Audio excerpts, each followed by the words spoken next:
Hello friends, Odia GK world YouTube channel को आपको स्वागत जनाऊँगी।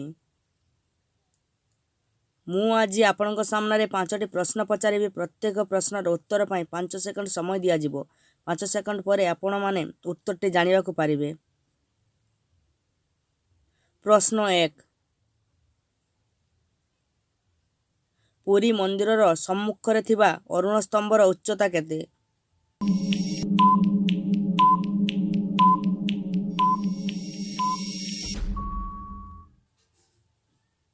पुरी मंदिरर सम्मुखरे थिबा अरुण स्तंभर उच्चता हैला 12 मीटर।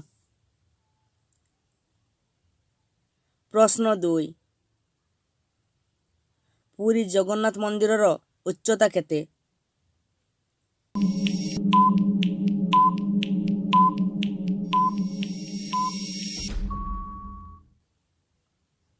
पुरी जगन्नाथ मंदिरर उच्चता प्राय 66 मीटर।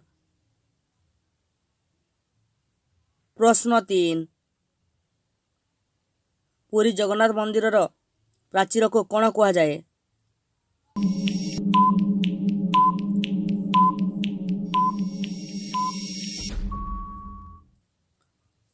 पुरी जगन्नाथ मंदिरर प्राचीर को मेघनाथ पाचेरी कहा जाए।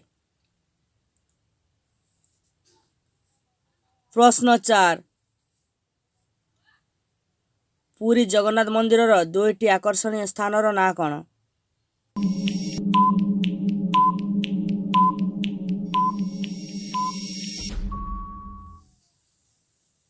पुरी जगन्नाथ मंदिरर 2टी आकर्षणीय स्थानर ना हैला मुक्ति मंडप और आनंद बजार।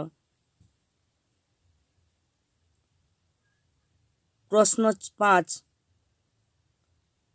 पुरी को आउ क्यों नाम रे नामित करा जाइछि?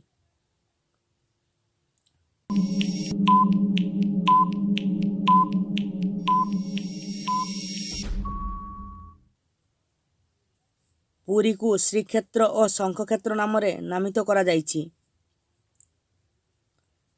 प्रश्न 6, पुरी जगन्नाथ मंदिर रे केतोटी प्रवेश द्वार अछि? ए प्रश्नटी खास आपण मानक पई। प्रश्नटीर उत्तर अवश्य कमेंट करे जणाइबे। 5 जण सठिक उत्तरदाता ना आसंता वीडियो रे मु प्रकाश करिवि। वीडियो देखिबा जोग धन्यवाद। जय जगन्नाथ।